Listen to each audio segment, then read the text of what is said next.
different circumstances. I think Ian admitted that he was finding it difficult to cope with the squad that he had in the Premier League. Tony Pulis clearly wasn't finding it difficult. So, can you give us some insight into why Tony thought it was not for him anymore?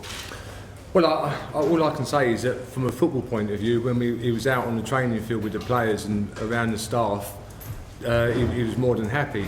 He's got a good group of players here that he got the best out of last year, and I think we've added to the squad that's made us, if you like, our strongest 11 better. So I know he was happy on the training field, and we'd had a good pre-season.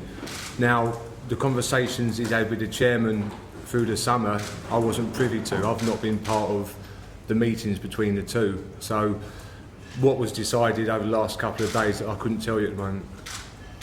Are you aware who's got an opinion on football? So I think that's the same in any club. You've got the manager who will have an opinion and the chairman with an opinion.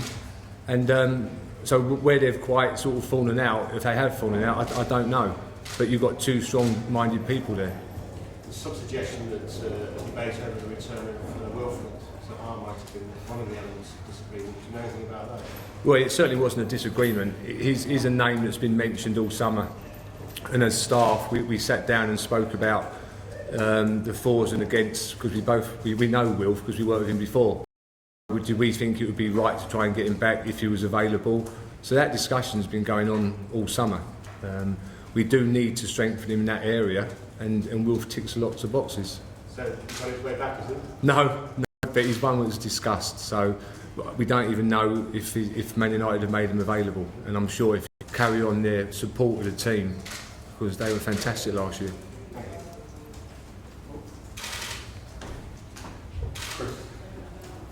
Everything seems so well set up for this season. You said the players were shocked. Are you left shaking your head as well? How did it come to this?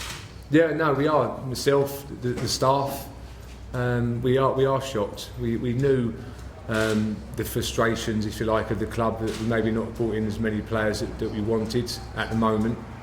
But as far as training was concerned and around the players, we had no inkling that this might happen. So to get the phone call last night and to come in this morning was a big shock to us all. Has it been a difficult place to work this summer? Has that relationship between Steve Harris and Tony Pulis become more fractious? Have you witnessed that? No, not at all. No, like I say, the conversations and the meetings between Tony and the chairman, I wasn't part of. When the chairman did come into the training ground, we would talk about players and trying to improve the squad, but that was just a normal relationship and conversation you'd have. So when we was around the training ground and at work, everything was normal. When you spoke to the players this morning, what were they asking you? They was the team in the league because of all the financial rewards that are there, and Tony's obviously decided between him and the chairman that the time's right for him to leave.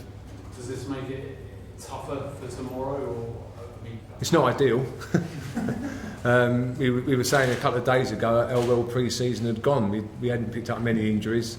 We had a near enough fully fit squad, and but now we've lost the manager. So it's going to be tough.